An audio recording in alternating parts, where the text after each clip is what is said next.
Okay, welcome back to the Tackle Trading Video Vault, and this is Coach T with TackleTrading.com, and I'm doing a video on technical catalyst, and this is a very common term you're going to hear if you're a beginner out there. You probably have heard trader talk about, you got to want to trade at a catalyst, wait for a trigger, wait for confirmation, wait for it to be in a trading zone, that kind of thing. Not going to cover all the advanced ones. We're going to go through some of the basic ones. This is a 101 video, and we're going to start with moving averages. Moving averages are found on your charts, and if you're, I use Thinkorswim, so we use Thinkorswim a lot when we're looking at different products and whatnot. Why don't we start with like DBA, the agricultural ETF that tracks, a basket of agricultural funds.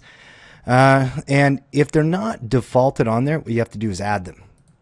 So you go to the Edit Studies and Strategies settings, type in the word simple, because I like simple moving averages. Some people like exponential, and add them in there. Now, I tend to like the 20 period moving average, and I usually set that as blue, and the 50 period moving average, and for whatever reason I've always set that as red, and the 200 period moving average, and I always set that one as green.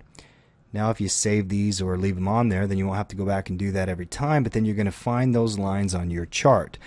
Essentially, it is a technical catalyst whenever it trades towards one of those lines in the direction of the trend. So for example, on the way down, when this was bearish, every time it moved into the 20-50 range, that was a technical catalyst that it was going to reverse.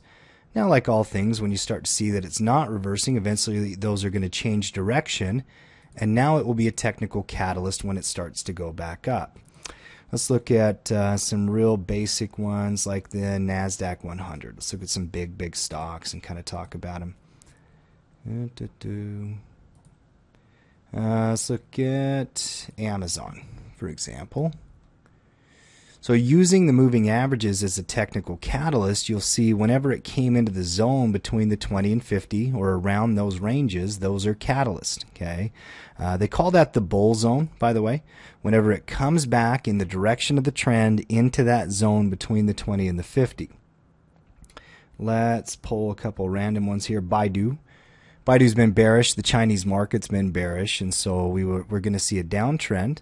And in the direction of the trend, whenever the candlesticks come into that zone, those are technical catalysts. Okay, so that's kind of what you're thinking of.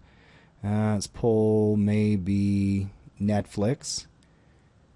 Netflix had a big day today and also going to be a big day tomorrow. So here's a big uptrend. It pulls into the 20-day moving average on a time correction. Technical catalyst, technical catalyst, technical catalyst. And generally when you're going to hear a trader talk, they're going to be referring to the daily chart when they're talking about moving averages. So just to be aware. So that is one technical catalyst. Another one is a trend line.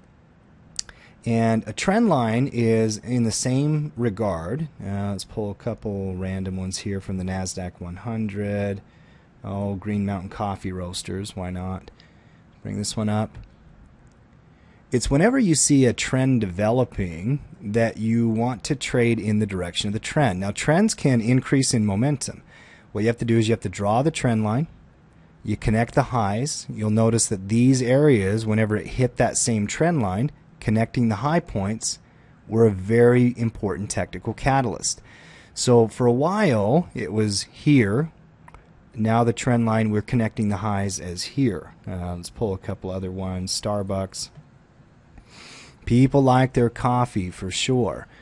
And uptrend line. So what you're going to do is you're going to connect the lows together. Okay, actually this is a really good example. And so it hit the trend line here, it hit the trend line here, and the 20-day moving average, two technical catalysts. So those are what we call technical catalysts. Now you can also use support and resistance. So that'll be the third one. Support and resistance can be a technical catalyst. Why don't we go back up to one of the big dogs? Let's see, Apple Computer right here. So if a stock is trading back and forth over time between the same 2 points, you're going to consider that to be a technical catalyst. So looking back at this, this zone right here, when it trades down into that or near that, it's a technical catalyst. This zone up here would be a technical catalyst. One more maybe. Let's look at paychecks. Paychecks. All right, PAYX. So you had support here, resistance here. Now, old resistance becomes new support. Old support becomes new resistance. One last one. Let's see. LLTC. Why not? Everything has a catalyst. And, when you're saying you're looking for a catalyst, that's kind of what you're talking about. So when a catalyst is broken, by the way, that's what we call a breakout or a breakdown. So where it had been hitting here, it did bounce here, it then broke down here, the catalyst failed, and so it created a breakdown. Resistance in here, it was bumping its head, bumping its head, bumping its head, bumping its head, low or high, showing weakness. And so it can kind of help you paint the picture for the trend and the pattern. Okay, that was a quick video on tackle trading at the Video Vault. Get in the game.